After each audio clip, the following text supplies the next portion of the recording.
ATN news দেখছেন আখি ভদ্র। সবাইকে স্বাগত জানাচ্ছি সন্ধ্যা ৬টার নিউজ আওয়ারে। Angle channel HB VSL Bikrampur steel limited. পদ্মার দুই পার জোড়া লাগলো আজ।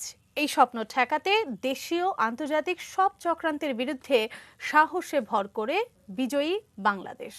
অবশেষে স্বপ্ন হলো সত্যি। সর্বশেষ স্প্যানটি বসানোর মাধ্যমে জোড়া লাগলো নিজস্ব অর্থায়নে তৈরি পদ্মা সেতু। সবশেষ স্প্যানটি বসানোর সব খবরাখবর জানতে দিনভর চোখ রাখুন এটিএন নিউজের বিশেষ আয়োজন আমাদের টাকায় আমাদের পদ্মা সেতুতে। আমাদের টাকায় আমাদের পদ্মা সেতু।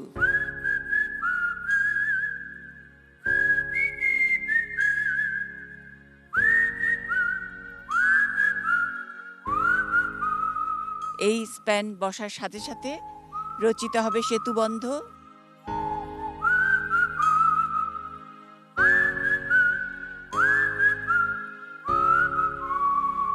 এই রেল লাইন দিয়ে ঘন্টায় ১৬০ কিলোমিটার বেগে রেলগাড়ি চলবে।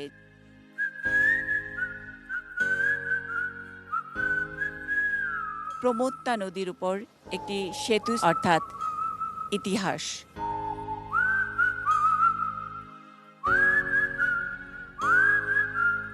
আমাদের টাকায় আমাদের পদ্মা সেতু হচ্ছে, আমরা সবাই গর্বিত। Thank you Sheikh Hasina.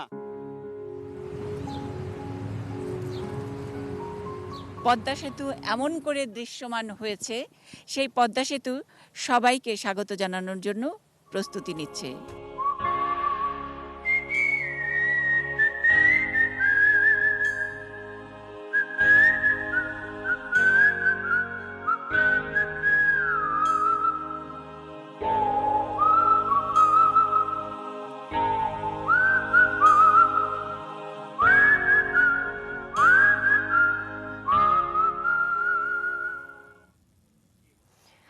পদ্মার দুই পাড়ের মধ্যে হয়ে গেল সন্ধি। একে একে বসে গেল সবগুলো স্প্যান। দৃশ্যমান হলো পদ্মা সেতুর পুরো ৬.১৫ কিলোমিটার।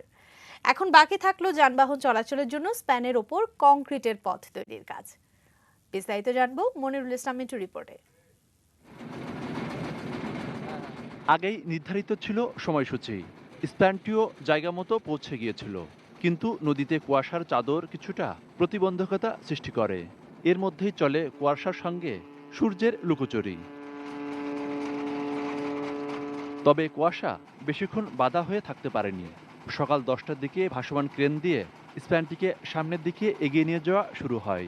এ সময় এর আশপাশে এক উৎসবমুখর পরিবেশের সৃষ্টি হয়। শেষ স্প্যানটির এক পাশে টাঙানো হয় বাংলাদেশের জাতীয় পতাকা, অন্যদিকে চীনের পতাকা। অন্য সময়ের চেয়ে ছিল বাড়তি সতর্কতা ও নিরাপত্তা। প্রায় 2 ঘন্টার চেষ্টায় 12 এবং 13 নম্বর পিলারের উপর বসানো হয় শেষ, অর্থাৎ 41 নম্বর স্প্যানটি। যদিও এটি পুরোপুরি যুক্ত করতে আরও কয়েক ঘন্টা সময় লেগে যায়। বঙ্গবন্ধু কন্যা শেখ হাসিনা নিজস্ব অর্থায়নে পদ্মা সেতু নির্মাণ করে প্রমাণ করেছেন যে আমরাও পারি। আজকে পদ্মা সেতুর ৪১তম স্প্যান 12টা 2 মিনিটে বসে গেছে। পদ্মা সেতুর প্রথম স্প্যানটি খুঁটির উপর বসেছিল 2017 সালের 30 ডিসেম্বর। বাকি 40টি বসাতে সময় লাগলো 3 বছর 2 মাস। করোনা সংক্রমণ পরিস্থিতি এবং বন্যার অত্যাধিক স্রোতের কারণে পদ্মা সেতুর কাজে কিছুটা গতি কমে গেলেও শেষ 2 মাসে বসেছে 10টি স্প্যান। এই স্বপ্নের পদ্মা সেতুর কাজ যাতে না হতে পারে, এজন্য দেশি বিদেশি ষড়যন্ত্র কম হয়নি। তবে সবকিছুকে মিথ্যা প্রমাণ করে একে একে শেষ স্প্যানটি বসানোর মধ্য দিয়ে বলতে গেলে একটি মাইল ফলকে প্রবেশ করলো বাংলাদেশ। এখন অপেক্ষা সব কাজ শেষ করে এই স্বপ্নের পদ্মা সেতুর উপর দিয়ে যাতায়াত। মনিরুল ইসলাম মিন্টু, এটিএন নিউজ, মাওয়া, মুন্সিগঞ্জ। পদ্মা সেতু নিয়ে অনেক হেনস্থা হয়েছে বাংলাদেশ, তারপরও সবকিছু ছাপিয়ে নিজস্ব অর্থায়নে এখন পর্যন্ত সেতুর ৭১ ভাগ কাজ শেষ হয়েছে। নদী শাসনের কাজ শেষ হয়েছে ৯৫ ভাগ। রেল সেতুর কাজ চলছে শেষ পর্বের। আর বাকি অংশটুকু শুনবো আমাদের বিশেষ প্রতিনিধি মুন্নি সাহার কাছে।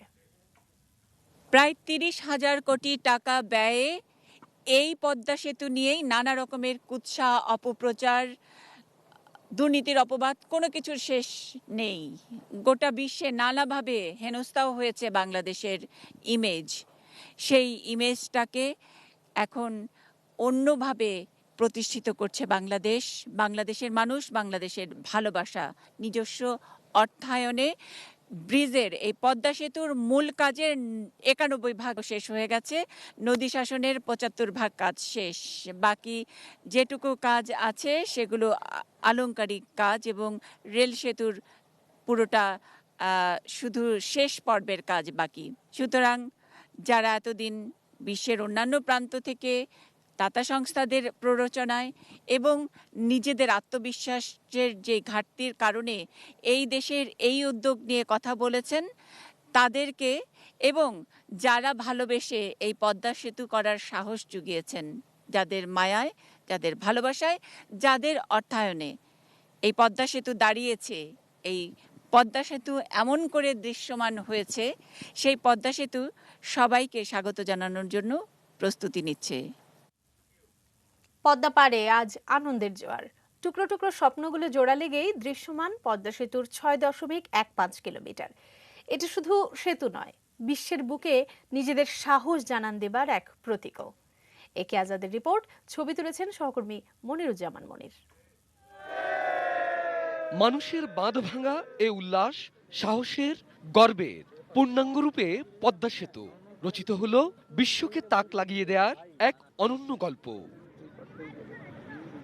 ঘন কুয়াশা, তীব্র শীত উপেক্ষা করে বৃহস্পতিবার সাত সকালেই পদ্মা পাড়ে জড়ো হন তারা। ইতিহাসের সাক্ষী হতে কেবল মাওয়াপাড়ের বাসিন্দারাই নন, দূর দূরান্ত থেকে ছুটে আসেন সাধারণ মানুষ। কখন শুরু হবে পদ্মা সেতুর সবশেষ স্প্যান বসানোর কাজ? অপেক্ষা সেই মাহেন্দ্র খনের জন্যে। শেষ স্প্যানটা বসানো হলে সম্পূর্ণ একটা পদ্মা ব্রিজ হবে, এবং সেই ব্রিজটার সাক্ষী হয়ে থাকার জন্য আমি জুলাইন থেকে এসেছি। একটা আবেগের যে উচ্ছ্বাসটা, এটা আসলে ভাষায় প্রকাশ করতে পারবো না। দীর্ঘ যে স্বপ্ন আমাদের, মূলত এই যে লাস্ট প্যানটা বসানো হচ্ছে, এটা মানে একটা ইতিহাসই বলা যায়, এটা সাক্ষী হওয়ার জন্যই আসা। সবশেষ স্প্যান বসানোর কাজ একেবারে কাছ থেকে দেখতে নৌকায় ওঠেন অনেকে। খুব কম সময়ের মধ্যেই অপেক্ষার অবসান হয়, সংযোগ ঘটে দেশের দুই প্রান্তের। এ যেন বিশ্বজয়। কবে এটা দিয়ে গাড়ি দিয়ে চলে যেতে পারবো, পায়ে হেঁটে চলে যেতে পারবো, হাঁটতে পারবো, এটাই একটা আমি আপ্লুত। নদীতে অনেক ঢেউ ছিল, যেতে অনেক কষ্ট হইতো, ভয়ও লাগতো। এখন আর সেই ভয়টা লাগবে না ইনশাল্লাহ। হয়তো বা সামনে 1 বছর পরেই এখান দিয়ে সুন্দর করে যাতায়াত করতে পারবো। তো এই বিষয়টা মানে ভাবলেই মনে অন্য ধরনের একটা মানে ভালো লাগা কাজ করে। কত বাধা, নানা গুজব সব পেছনে ঠেলে নিজের টাকায় গর্বের সেতু দৃশ্যমান। শুধু স্বপ্ন নয়, কিভাবে সে স্বপ্নের বাস্তবায়ন করতে হয় আত্মবিশ্বাসের পদ্মা সেতু জানিয়ে দিল পুরো বিশ্বকে। বিশ্বকে দেখিয়ে দিয়েছে বাঙালি। অতীত আমরা ভাষা আন্দোলনও আমরা দেখাইছি বাঙালি পারে, ৭১ সালেও আমরা দেখেছি আমরা পারি। এবার পদ্মা সেতু করে দিয়ে আমরা দেখেছি আমরা ইনশাল্লাহ পারি। ভালো লাগতেছে এই কারণে, মুক্তার মালা পড়তে সবারই ভালো লাগে। আগের জমিদাররা পড়তো, আমরাও পড়তেছি। অসাম্প্রদায়িক অপশক্তির কাছে মাথা নত নয়। পদ্মা সেতুর মতো দেশের উন্নয়ন কাজগুলো এগিয়ে যাবে, উড্ডীন হবে স্বাধীনতার পতাকা। বিজয়ের মাসে এই প্রতিজ্ঞা তাদের। ধর্মের উপর ভিত্তি করে যারা রাজনীতি করে, তারা আগেও চেষ্টা করেছে, এখনো করছে, করতেই থাকবে ইনশাআল্লাহ। বাংলাদেশের মানুষ তাদেরকে কোনোদিনও সার্থক হতে দিবে না। এটা সবচেয়ে বড় কথা যে আজকে একটা মানে কি করে সংযুক্তটা সম্পন্ন হলো, অবশ্যই ভালো লাগতেছে। একে আজাদ, এটিএন নিউজ, মাওয়াঘাট, মুন্সিগঞ্জ। পদ্মা সেতু নিছক একটি সেতু নয়, আত্মমর্যাদা, আত্মবিশ্বাস আর সম্ভাবনার বাংলাদেশের প্রতীকও। শুধু দক্ষিণ পশ্চিমাঞ্চলই নয়, এই সেতু বদলে দেবে পুরো বাংলাদেশের অর্থনীতি। মধ্যম আয় এবং উন্নত দেশ হবার ক্ষেত্রেও সহায়ক হবে এই সেতু। সব মিলে পদ্মা সেতুকে কেন্দ্র করে আবর্তিত হবে ভবিষ্যতের বাংলাদেশ। কিভাবে, সেটা জানাচ্ছেন গোলাম কাদের রবু। বিতর্ক, আলোচনা, অনিশ্চয়তা, ধোপে টিকল না কোনোটাই। সবকিছুকে পেছনে ফেলে স্বপ্নের পদ্মা সেতু এখন দৃশ্যমান। বিশ্ব দরবারে বাংলাদেশ সৃষ্টি করল আরও এক বিস্ময়। এক সেতুতেই রাজধানীর সাথে দক্ষিণ পশ্চিমের দূরত্ব কমবে গড়ে ৭০ থেকে ১০০ কিলোমিটার। শুধুই কি দূরত্ব? সেতুকে কেন্দ্র করে গড়ে উঠছে নানা অবকাঠামো, নতুন নতুন শিল্প কারখানা। সব মিলে সেখানে উকি দিচ্ছে শিল্প বিপ্লবের সম্ভাবনাও। কাজের সুযোগ হবে 2 কোটি মানুষের। আমরা এতদিন মংলা বন্দর ব্যবহার করতে পারিনি, আমরা পায়রা বন্দর হচ্ছে, পায়রা বন্দর আমরা ব্যবহার করতে পারবো। এটা শুধুমাত্র বাংলাদেশের ভিতরেই করবে না, এটা পৃথিবীর অন্যান্য দেশের সাথে, ইন্ডিয়ার সাথে, আমাদের পার্শ্ববর্তী দেশ, এশিয়ার অন্যান্য জায়গায় সাথে কিন্তু এটা একটা যোগাযোগের সেতু হিসাবে ব্যবহৃত হবে। বিশ্বব্যাংকের এক সমীক্ষা বলছে সেতুর কারণে সরাসরি উপকৃত হবে 3 কোটি মানুষ।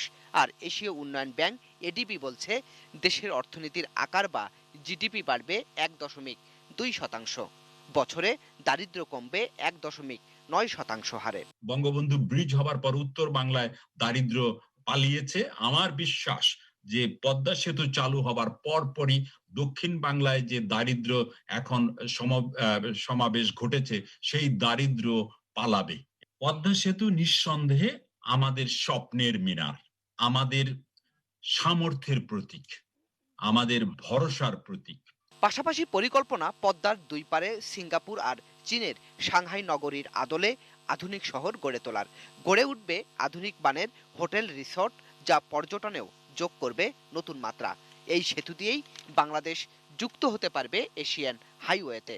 দাতা সংস্থা এডিবির সমীক্ষা বলছে এই সেতুর বিনিয়োগ রিটার্ন উঠে আসবে বছরে 18 থেকে 22% করে।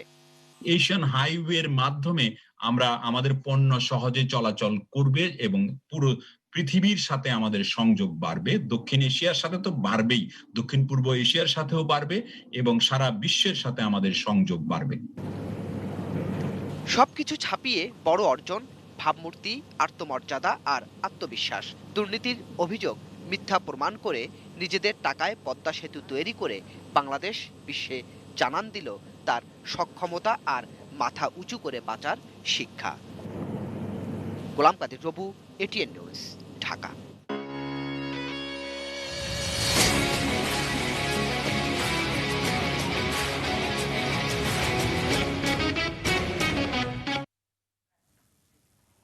গল্প হলো সত্যি।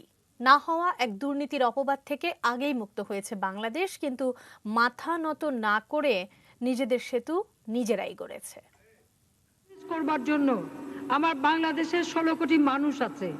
সেদিনের এই ঘোষণার পেছনে ছিল একরাশ দুঃখ, ছোট অর্থনীতির দেশের প্রধানমন্ত্রী হবার সীমাবদ্ধতা, কিন্তু ছিল মাথা উঁচু করে লড়তে জানা বাঙালি জাতির প্রকৃত নেতার সাহস, ছিল বঙ্গবন্ধু কন্যা হবার জেনেটিক দৃঢ়তা। কারো কাছে ভিক্ষা চেয়ে নয়, হাত পেতে নয়, আমরাও যে পদ্মা সেতুর মতো এরকম একটা বিশাল সেতু নিজস্ব অর্থায়নে নির্মাণ করতে পারি এবং কর্মক্ষমতা বাংলাদেশ যে অর্জন করেছে, এটাই হচ্ছে সব থেকে বড় কথা। 2011 সালে বাস্তবে রূপ নিতে শুরু করেছিল স্বপ্নের পদ্মা সেতু।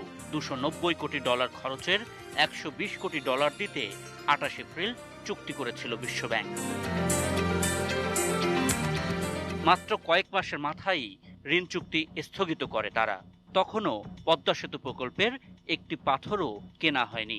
বিশ্বব্যাংক বলে প্রকল্পে আগাম দুর্নীতি হয়েছে। বিশ্বব্যাংককে ফেরাতে দায়িত্ব থেকে সরিয়ে দেওয়া হয় যোগাযোগ মন্ত্রী সৈয়দ আবুল হোসেনকেও।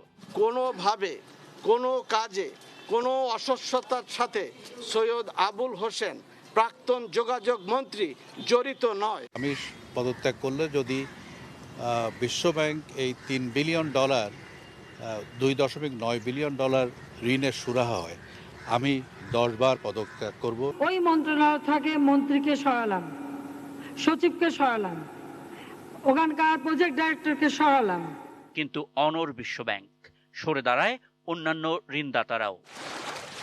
ঠিক সেরকম সময়ে সাহসী এক সিদ্ধান্ত নেন প্রধানমন্ত্রী শেখ হাসিনা।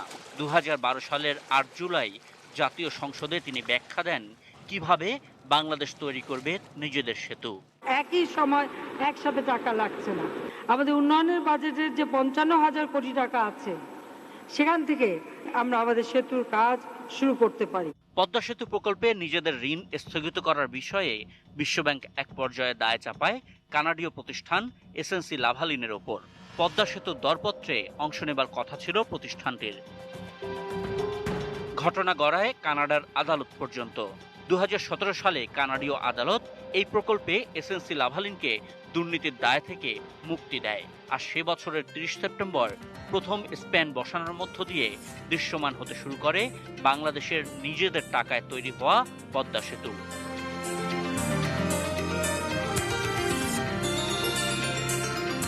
সেই স্বপ্নই এখন বাস্তবতার দ্বার প্রান্তে। Ashikur Rahman Apu, ATN news. নিজেদের টাকায় পদ্মা সেতু একসময় যা ছিল দুঃসাহসী স্বপ্ন, আজ তা নিরেট বাস্তব। কে ভেবেছিল বিদেশি দাতাদের সাহায্য ছাড়া পৃথিবীর তৃতীয় বৃহত্তম এবং অনন্য বৈশিষ্ট্যের একটা সেতু বানাতে পারবে বাংলাদেশ? নামটি অবশ্যই শেখ হাসিনা। প্রধানমন্ত্রী যেদিন মুখ ফুটে জানিয়েছিলেন নিজেদের টাকায় পদ্মা সেতু গড়ার প্রত্যয়, ঠিক তখন থেকেই অন্যদের মতো সমালোচনার বানে বিদ্ধ না করে বাস্তব হিসাব নিকাশের সমীকরণ মিলিয়েছে এটিএন নিউজও। হয়েছে পদ্মা সেতুর স্বপ্ন সারথি। দেখব মফিদুল তপুর রিপোর্ট। 2011 সালের অক্টোবরে দুর্নীতির ষড়যন্ত্রের অভিযোগ তুলেছিল পদ্মা সেতু প্রকল্পের প্রধান অর্থ যোগানদাতা সংস্থা বিশ্বব্যাংক। এর মাস কয়েক পরেই পদ্মা সেতু প্রকল্প থেকে ঋণ ফিরিয়ে নেয় সংস্থাটি। বিশ্বব্যাংকের চাপে সরে দাঁড়ায় এশীয় উন্নয়ন ব্যাংক এবং জাইকা। বিশ্বমঞ্চে বাংলাদেশের ব্র্যান্ডিং শুরু হয় তৃতীয় বিশ্বের দুর্নীতিবাজ দেশ হিসেবে। আর সেই নেতিবাচক প্রচারণায় অংশ নেয় খোদ বাংলাদেশের কিছু বুদ্ধিজীবী, তথাকথিত সুশীল সমাজের মানুষজন এবং রাজনীতিবিদরা। বিদেশ থেকে যেসব টাকা নিয়েছে সব টাকা আত্মসাৎ করে ফেলেছে। কোনো ধরনের প্রমাণ না থাকলেও শুধুমাত্র প্রকল্পের স্বচ্ছতা নিয়ে যেন বিতর্ক তৈরি না হয়, সেজন্য সব ধরনের পদক্ষেপ নেয় সরকার। কিন্তু বিধিবাম বিশ্বব্যাংক প্রধান বাংলাদেশকে ব্যবহার করেন তার ব্যক্তিগত ও প্রাতিষ্ঠানিক ইমেজ সংকট কাটানোর বলি হিসেবে। বব জিলিক, যিনি বিশ্বব্যাংকের বিদায়ী প্রেসিডেন্ট ছিলেন, তিনি দেখাতে চাচ্ছিলেন যে অন্ততপক্ষে বেশ কিছু বিষয়ে তিনি সুশাসনগত পদক্ষেপ নিচ্ছেন এবং বাংলাদেশ যেহেতু তার পক্ষে দাঁড়ানোর তেমন কেউ নেই, ফলে বাংলাদেশকে একটা ইজি স্ক্যাপগোট হিসেবে দেখা হয়েছে বলে আমার ধারণা। অন্যায়ের মুখে দমে যাওয়া বাংলাদেশের মানুষের হাতে সয় না। বঙ্গবন্ধু কন্যা শেখ হাসিনাও দমে যাননি। আয় ব্যয়ের হিসেব কষে বাংলাদেশের মানুষকে স্বপ্ন দেখান সম্পূর্ণ দেশীয় অর্থায়নে পদ্মা সেতু নির্মাণের। যেখানে 1 পয়সা ছাড় হয়নি, সে দুর্নীতির কথা বলে ঋণ বন্ধ করে দেওয়া, অন্যকে বন্ধ করে দেওয়া, অর্থাৎ আমাদের উন্নয়ন যেটা আমরা করতে না পারি সেদিকে আমাদেরকে পিছিয়ে নেওয়া, এটা আমরা কি করে মেনে নেব? এটা আমরা কখনোই মেনে নিতে পারি না। কোনো বাঙালি এটা মেনে নিতে পারবে না। আমাদের উন্নয়নের বাজেটের যে 55,000 কোটি টাকা আছে, সেখান থেকে আমরা সাশ্রয় করতে পারি প্রায় 24,000 কোটি টাকা। এই বাজেটের থেকেই আমরা আমাদের কাজ শুরু করব। 750 মিলিয়ন মার্কিন ডলারের একটা সভরেন বন্ড আমরা ইস্যু করে দেব, তাতে আমাদের বহু টাকা উঠে আসবে। বিশ্ব দরবারে মাথা উঁচু করে দাঁড়ানোর, নিজেদের আত্মমর্যাদা জানান দেয়ার সে পথের স্বপ্নসারথী এটিএন নিউজ একদম শুরু থেকেই। সমালোচনার তীর বুকে বিধেও অটল আত্মসম্মান আর সংকল্পের প্রশ্নে। যখন আমরা স্থানীয় মুদ্রার যে আমি বলেছি 7,000 কোটি টাকার কাজ শুরু করব এবং এই বৈদেশিক মুদ্রা 16,000 কোটির মধ্যে যখন অর্ধেক কাজ হয়ে যাবে 8,000 কোটি টাকা আমাদের নিজস্ব বৈদেশিক অর্থায়নে প্রবাসীদের বন্ড ছেড়ে, তখন হয়তো দেখা যাবে যে বিশ্ব ব্যাংকও তখন তাতে আবার এগিয়ে আসবে। যতক্ষণ পর্যন্ত বেনিফিট কস্ট রেশিও আমাদের পক্ষে লাভজনক থাকবে, ততক্ষণ পর্যন্ত ইকোনমিক রিটার্ন পদ্মা ব্রিজের জন্য আমাদের জন্য লাভজনক থাকবে। স্বপ্ন তো দেখতে পারে যে কেউ, কিন্তু তা বাস্তবায়ন করা যে মুখের কথা নয়, তার প্রমাণ গত 8 বছর ধরে দেখিয়েছে বাংলাদেশের মানুষ। ধৈর্য ধরে আশার ভেলা ভাসিয়ে রেখে অপেক্ষার প্রহর গুনেছে পদ্মার বুকে নতুন সেতুর প্রতিটি ইঞ্চিতে। Mofidul Tapu, ATN news, Dhaka. চুক্তির আগেই দুর্নীতি, নির্মাণের দুর্বলতা কিংবা পদ্মা সেতু বানাতে লাগবে মানুষের মাথা। বাংলার স্বপ্নের পদ্মা সেতু নিয়ে যত ভুয়া মিথ্যা গুজবের চাষ হয়েছে, তা সবগুলো নিয়ে সাদাত হাবিবের সেতুর রিপোর্ট। তখনও প্রকল্পের কোনো টাকাই ছাড় হয়নি, শুধু পদ্মার বুকে এমন নকশায় যোগাযোগের নতুন আশায় বাংলাদেশ। কিন্তু শুরুতেই বিশ্বব্যাংকের দুর্নীতির অভিযোগ। সেই অভিযোগের সত্য মিথ্যা যাচাইয়ের আগেই প্রকল্প থেকে সরে আসে দাতা সংস্থাগুলো। যেখানে একটা পয়সা অর্থ ছাড় হয় নাই, একটি পাই পয়সা এখন পর্যন্ত তারা দেয় নাই, সেখানে দুর্নীতিটা কোথায় কিভাবে হলো। বর্তমানে জার্মানিতে নিযুক্ত বাংলাদেশের রাষ্ট্রদূত মোশাররফ হোসেন ভুইয়া তখন সেতু বিভাগের সচিব। বাংলাদেশ আর কানাডা দুই দেশের আদালতের কাঠগড়ায় তার বিরুদ্ধে মামলা। তবে 2014 এই দুই দেশের আদালতেই প্রমাণ হয় পদ্মা সেতুর কাজ পাইয়ে দেওয়ার ইস্যুতে কোনো দুর্নীতি হয়নি। যে অভিযোগে পদ্মা সেতু ঋণ বাতিল করেছে তা সঠিক বলে মনে করি না। আমরা এই শুধু পদ্মা সেতু একটা নয়, দুটো পদ্মা সেতু করবো, একটা করবো এই মাওয়া দিয়ে আর একটা করবো নির্মাণের প্রতিবন্ধকতার পাশাপাশি বারবারই পদ্মা সেতু নিয়ে দেশের রাজনীতির মাঠেও কত কটু কথা। একটা যদি জোড়াতালি দিয়ে বানায় সেই সেতুতে কেউ উঠতে যাবেন না, অনেক রিস্ক আছে ওই নদীর সেই সেতুর উপর 2019 যখন কদিন পরপরই এমন স্প্যান দেখে বাঙালির গর্ব বাড়তে থাকে, তখন সারা দেশে ছড়িয়ে পড়ে উদ্ভট এক গুজবের পদ্মায় আছে ভয়ঙ্কর এক জীব, তাকে শান্ত না করে এই ব্রিজ সম্ভব না, লাগবে রক্ত। কদিন পরে গুজবে নতুন মাত্রা, রক্ত না লাগবে মাথা, তাও আবার মানুষের মাথা। আমার মাথায় ঢুকছে না যে কেন এই ধরনের একটা জিনিস আসবে। মানুষও বলে এই যে মাথা কাইটা নিয়ে আসে, তো নিয়ে আসলে এখানে আমরা তো 24 ঘন্টা এখানে এই যে ব্রিজ এখানে আমরা কাজ করি, আমরা তো এসব কিছু দেখি না। ফেসবুকে দেখতেছি যে এটা একটা গুজব। এমন গুজবের চাষে সারা দেশে ছড়িয়ে পড়ে ছেলে ধরার গুজব, যার নির্মম শিকারের একজন তাসলিমা আক্তার রেনু। আতঙ্ক ছড়ায় সারা দেশে। তাতে বিজ্ঞান আর প্রযুক্তির এই সময়ে এসে সরকারকে এমন প্রেস বিজ্ঞপ্তি দিতেও বাধ্য হতে হয়। এটা হলো ইঞ্জিনিয়ারিং কাজ, এখানকার সাথে অন্য কোনো মাথা বা রক্ত আর কোনো সম্পর্ক থাকার কোনো সুযোগ নাই। এবং আমাদের যারা চাইনিজ তাদেরও এই ধরনের কোনো আপনার ওই দেশের যে কালচার এর সাথে এটা কোনো মিল নাই। এখনো ইউটিউবে গেলে এমন ভুয়া ভিডিওর ছড়াছড়ি, রীতিমতো নাটক তৈরি করেছে একাধিক ইউটিউব চ্যানেল। শুনলাম পদ্মা সেতু করার লেগে নাকি 1 লাখ মানুষের কল্লা লাগবে, কথাটা কি হাসা নাকি? কথাটা আমিও শুনেছি। এবছর একটি সরকারি তথ্যে অবাক হয়েছে সেতুর প্রকৌশলী আর ব্যবস্থাপনায় থাকা মানুষেরা। সরকারের পরিকল্পনা মন্ত্রণালয়ের বাস্তবায়ন, পরিবীক্ষণ ও মূল্যায়ন বিভাগ IMEDর এক পর্যবেক্ষণে দাবি করা হয় সেতুর পিলারের নিচে মাটি সরে যাওয়ার আশঙ্কা রয়েছে, তাই এর নির্মাণ ঝুঁকিপূর্ণ। এত মিথ্যা আর গুজবের উত্তর এই সেতুটাই। ধীরে ধীরে যে সেতু এখন একটা উপাখ্যান, পদ্মার বুকে নিজেদের শক্তি সামর্থ্য জানান দেওয়া এক বাংলাদেশের।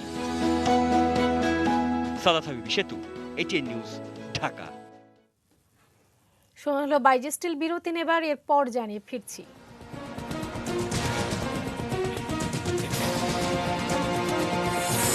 রাজধানীর নন্দীপাড়ার খাল উদ্ধার অভিযান শুরু।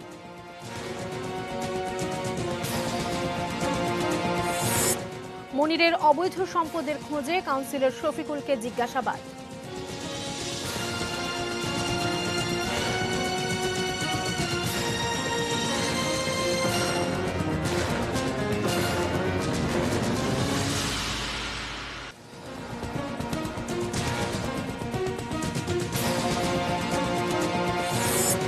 পদ্মার বুকে স্বপ্নের সেতু।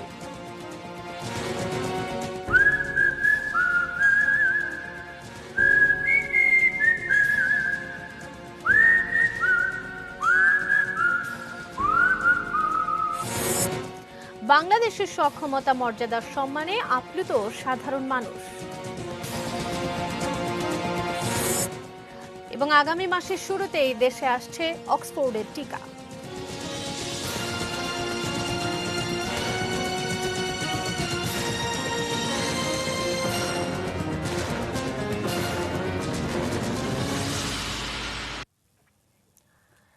বিরতির পর ফিরে এসে সবাইকে আবারও আমন্ত্রণ জানাচ্ছি নিউজ আওয়ারে। জানিয়ে দিচ্ছিলাম শিরোনামগুলো।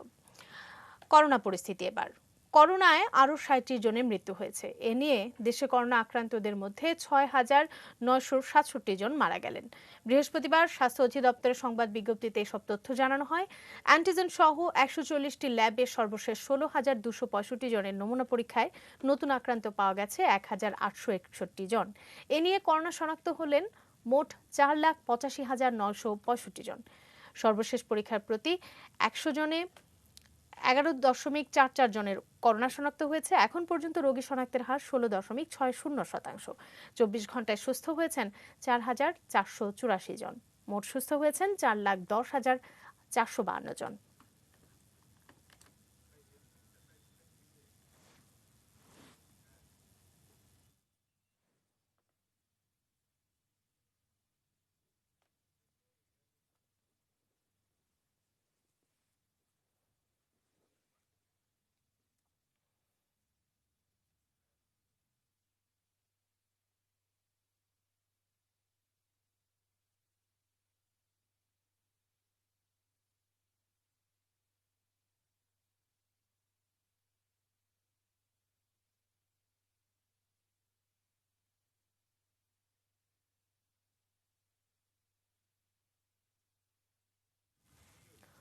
রাজধানীর নন্দীপাড়ায় খাল উদ্ধার অভিযান শুরু করেছে ঢাকা দক্ষিণ সিটি কর্পোরেশন ডিএসসিসি।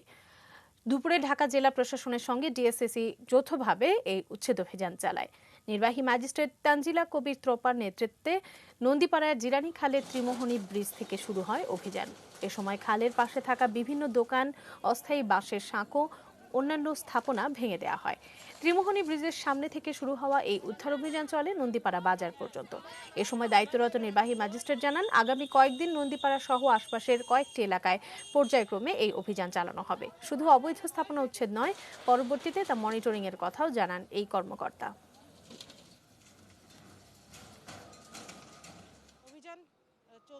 অভিযান চলছে, যে অবৈধ সাঁকোগুলি আছে এবং খালের উপরে যে অবৈধ স্থাপনাগুলো আছে এগুলি আমরা উচ্ছেদ করছি।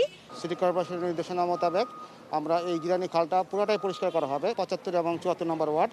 তারপরে আবার অঞ্চল 2 চলে গেছে, তো সেখানেও সেই পর্যন্ত চলবে, নদীর পাড় পর্যন্ত এই জিরানি খালের পানি প্রবাহ যাতে অব্যাহত থাকে এই লক্ষ্যে আমাদের উচ্ছেদ কার্যক্রম চলবে। চোরাকারবারি মনিরের অবৈধ সম্পদের খোঁজে এবার দুর্নীতি দমন কমিশন দুদক জিজ্ঞাসাবাদ করছে ঢাকা উত্তরের 44 নম্বর ওয়ার্ডের কাউন্সিলর শফিকুলকে। বৃহস্পতিবার দুদকের সহকারী পরিচালক মামুনুর রশিদ তাকে জিজ্ঞাসাবাদ করেন। একই অভিযোগে সাবেক কমিশনার ও বিএনপি নেতা এম.এ. কাইয়ুমকেও তলব করা হয়, তবে হাজির হননি তিনি।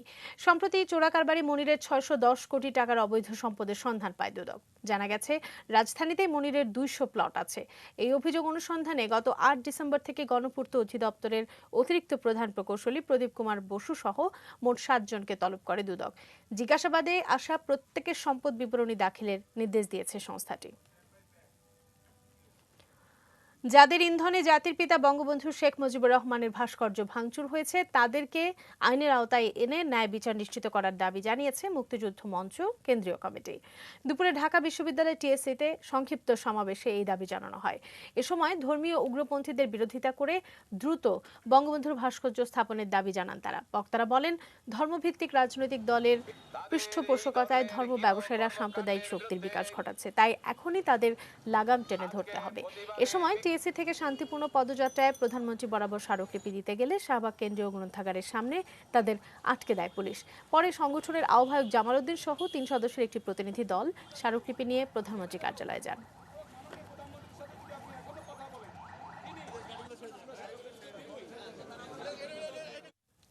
সোশ্যাল ইসলামী ব্যাংক লিমিটেড বাণিজ্য সংবাদ। এবার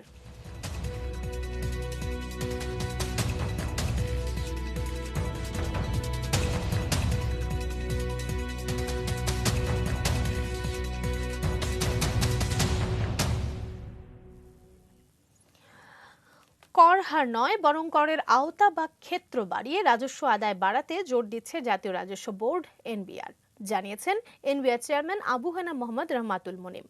সকালে রাজস্ব বোর্ড সম্মেলন কেন্দ্রে জাতীয় ভ্যাট দিবস ও ভ্যাট সপ্তাহ উপলক্ষে আয়োজিত অনুষ্ঠানে তিনি আরও জানান, ভ্যাট দেয়া সহজ এবং ব্যবসা বান্ধব করতে এনবিআর তাদের কার্যক্রম চালিয়ে যাচ্ছে। পরে তিনি জাতীয় পর্যায়ে উৎপাদন, ব্যবসা ও সেবা খাতে সর্বোচ্চ ভ্যাট দেয়ার সেরা 9টি প্রতিষ্ঠানের প্রধানের হাতে সম্মাননাপত্র ও ক্রেস্ট তুলে দেন। তাছাড়া জেলা পর্যায়ে আরও 131টি প্রতিষ্ঠানকে সম্মাননা দেওয়া হয়।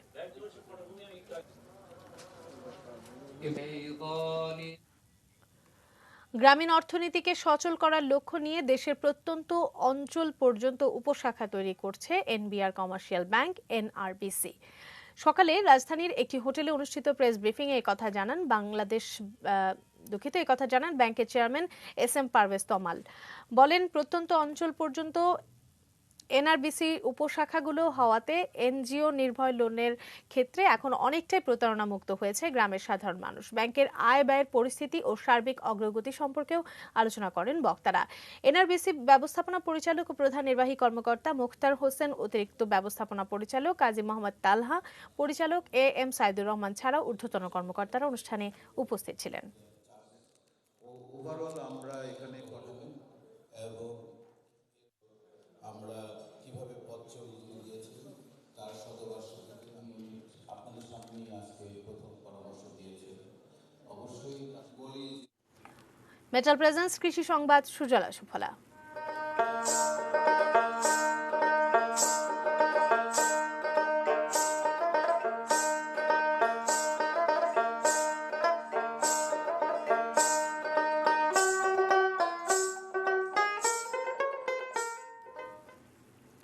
পালং, লাল পুঁই সহ বিভিন্ন ধরনের শাকের পাশাপাশি বগুড়ায় জনপ্রিয় হয়ে উঠেছে সরিষা শাক। অল্প খরচে সামান্য জমিতে চাষ করে লাভবান হচ্ছেন কৃষকরা। তারা জানালেন, জমিতে এক চাষ দিয়ে সামান্য সার প্রয়োগ করে সরিষা বীজ ছিটিয়ে দেওয়া হয়, 1 মাসের মধ্যেই খাওয়ার উপযোগী হয়ে পড়ে শাক। বাজারে দামও ভালো, কীটনাশক লাগে না বললেই চলে, ফলে অল্প খরচেই লাভবান হন কৃষকরা। কৃষি সম্প্রসারণ অধিদপ্তর জানিয়েছে, এবছর বগুড়ায় 12,813 হেক্টর জমিতে শীতকালীন সবজি চাষ হয়েছে।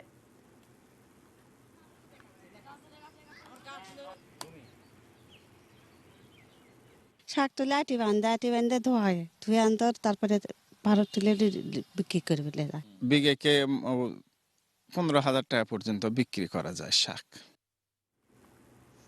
বাজেশ্রী বিরতি নিচ্ছে, আবারও এরপর জানিয়ে ফিরছি।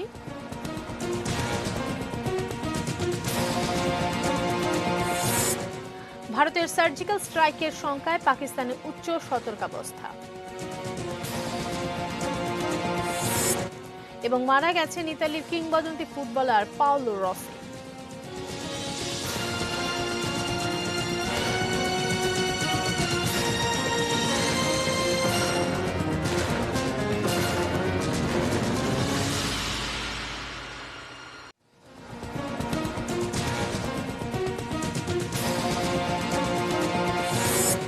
পদ্মার বুকে স্বপ্নের সেতু।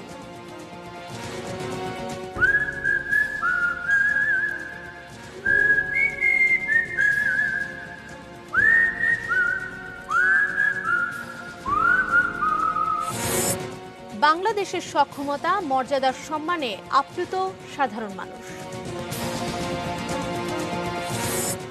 আগামী মাসের শুরুতেই দেশে আসছে অক্সফোর্ডের টিকা।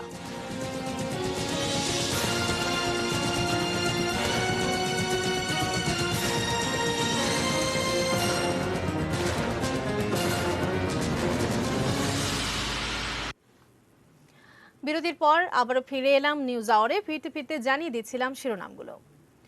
বীর মুক্তিযোদ্ধা, সাবেক সচিব ও রাষ্ট্রদূত এবং সেনা কর্মকর্তা আনোয়ারুল আলম শহীদ আর নেই। ইন্না লিল্লাহি ওয়া ইন্না ইলাইহি রাজিউন। রাজধানীর ইউনাইটেড হাসপাতালে চিকিৎসাধীন অবস্থায় আজ দুপুরে তিনি শেষ নিঃশ্বাস ত্যাগ করেন। মৃত্যুকালে সেক্টর কমান্ডার্স ফোরামের এই সহ-সভাপতির বয়স হয়েছিল 73 বছর। গত 1 নভেম্বর তার মস্তিষ্কে টিউমার অপসারণ করা হয়। পরে হাসপাতালে চিকিৎসাধীন থাকা অবস্থায় তার শরীরে করোনা সংক্রমণ ধরা পড়ে। পরে করোনা থেকে মুক্ত হলেও অবস্থার উন্নতি না হওয়ায় তাকে ভেন্টিলেশনে রাখা হয়েছিল। মুক্তিযুদ্ধে কাদেরিয়া বাহিনীর বেসামরিক প্রধান ছিলেন এই বীর মুক্তিযোদ্ধা। 25 মার্চ মধ্যরাতেই ওয়্যারলেসে পাওয়া বঙ্গবন্ধুর স্বাধীনতার ঘোষণা টাঙ্গাইল শহরে মাইক দিয়ে প্রচার করেছিলেন আনোয়ারুল আলম। বাহরাইন ও স্পেনে বাংলাদেশের রাষ্ট্রদূত হিসেবে দায়িত্ব পালন শেষে টাঙ্গাইলে মুক্তিযুদ্ধ জাদুঘর, লাইব্রেরি, টেকনিক্যাল কলেজ ও চিকিৎসা কেন্দ্র গড়ে তোলেন এই বীর মুক্তিযোদ্ধা।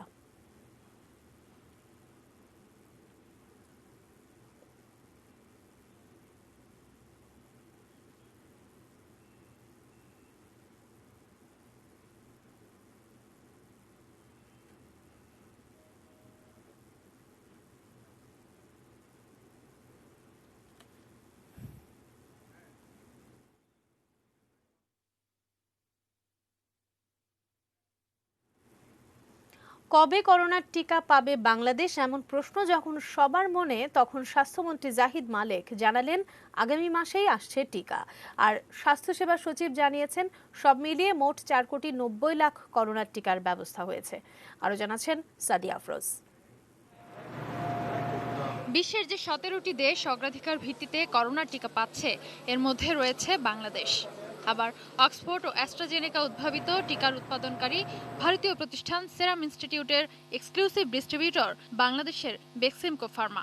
তাই প্রথম দিকেই বাংলাদেশ পাচ্ছে করোনার টিকা। দুপুরে মহাখালীতে হাম রুবেলার টিকা কার্যক্রম উদ্বোধন অনুষ্ঠানে স্বাস্থ্যমন্ত্রী জানান, জানুয়ারির শুরুতেই প্রথম ধাপে আসছে সেরাম ইনস্টিটিউট উৎপাদিত করোনার 3 কোটি ডোজ টিকা। সামনের মাসের প্রথম দিকেই, প্রথম কোয়ার্টারে আমরা টিকা পেয়ে যাব। আমরা অ্যাস্ট্রাজেনিকার যে অক্সফোর্ডের ভ্যাকসিন আমরা ইন্ডিয়া থেকে সেরাম ইনস্টিটিউটের মাধ্যমে বাংলাদেশে আনার ব্যবস্থা করেছি এবং WHO আরও টিকা প্রায় 20% লোককে টিকা দিবে। সেটা একটু হয়তো সময় নেবে। এ সময় স্বাস্থ্যমন্ত্রী দাবি করেন, দেশে কোভিড নিয়ন্ত্রণে আছে বলেই অর্থনীতি সচল আছে, জীবনযাত্রা রয়েছে প্রায় স্বাভাবিক। যে দেশের করোনা নিয়ন্ত্রণ হয় নাই তার অর্থনীতি বিপর্যস্ত, লকডাউন হয়ে গেছে এবং তারা প্রত্যেকেই ইকোনমি মাইনাসে চলে গেছে। স্বাস্থ্য খাতের সফলতা বাংলাদেশে একটি উজ্জ্বল দৃষ্টান্ত। টিকা বিষয়ক আন্তর্জাতিক জোট গ্যাভি কোভ্যাক্স ফ্যাসিলিটি 3,40,00,000 টিকা দেবে। এ বিষয়টি চূড়ান্ত হয়েছে বলে জানান স্বাস্থ্যসেবা সচিব আব্দুল মান্নান। বাংলাদেশের যে আবেদন ফরমালি আমরা তাদের কাছে পাঠিয়েছিলাম, এটি গতকালকেই তারা চূড়ান্তভাবে এটি গ্রহণ করেছে এবং আমাদেরকে অবহিত করেছে যে আমরা বাংলাদেশ এর মধ্যে আমরা একটা সংযুক্ত হয়েছি। এতে করে 3,40,00,000 টিকা আমরা গ্যাভি থেকে কোভ্যাক্স থেকে আমরা পাবো। অনুষ্ঠানে জানানো হয় 12 ডিসেম্বর থেকে 24 জানুয়ারি পর্যন্ত 9 মাস থেকে 10 বছরের কম বয়সী শিশুদের হাম রুবেলার টিকাদান কর্মসূচি চলবে। এ সময় 40 লাখ শিশুকে টিকা দেওয়া হবে। Sadia Afroz, ATN news, Dhaka. দেশে বাইরের খবর।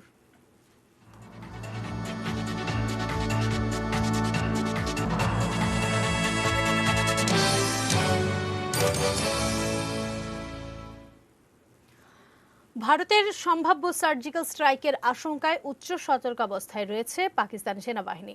কয়েকজন সেনা কর্মকর্তার বরাত দিয়ে এই তথ্য জানিয়েছে পাকিস্তানের গণমাধ্যম ডন।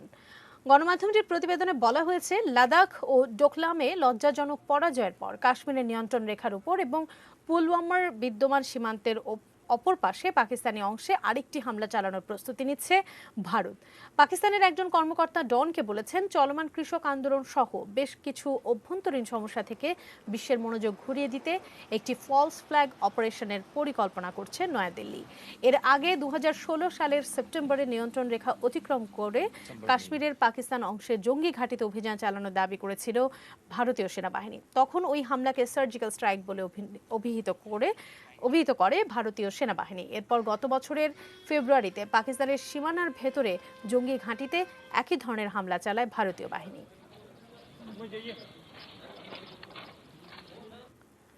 এবার খেলার খবর।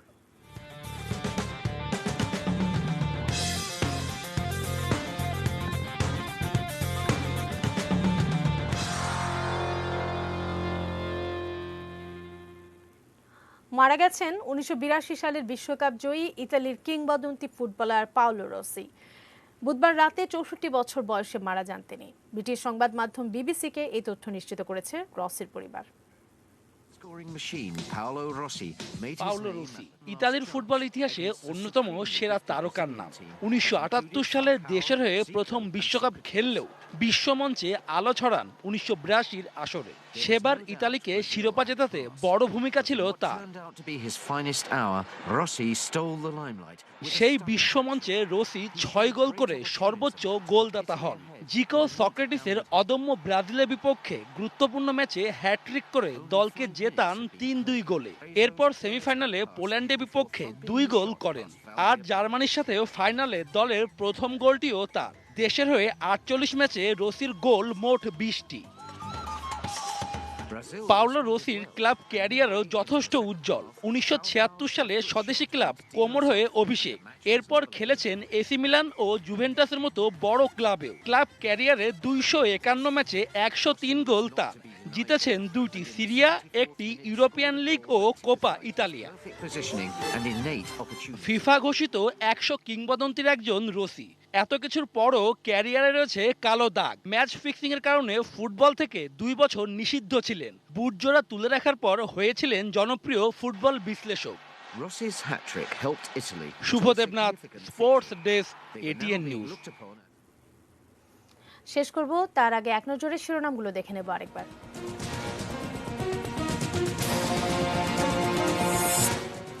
পদ্মার বুকে স্বপ্নের সেতু।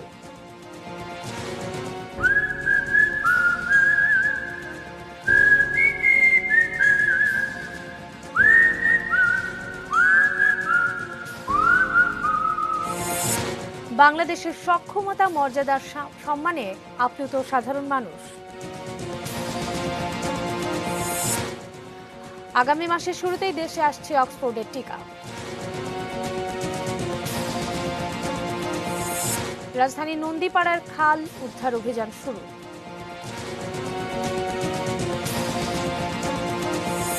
মনিরের অবৈধ সম্পদের খোঁজে কাউন্সিলর শফিকুলকে জিজ্ঞাসাবাদ।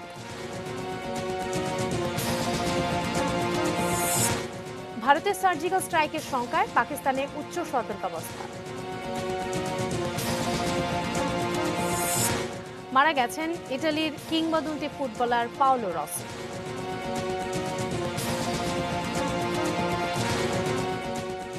এই ছিল নিউজ আওয়ার। সঙ্গে থাকুন, দেখতে থাকুন এটি নিউজ। আর এটি নিউজের ব্রেকিং নিউজ আপনার মোবাইলে পেতে স্টার্ট লিখে স্পেস দিয়ে AN লিখে পাঠিয়ে দিন 595 নম্বরে।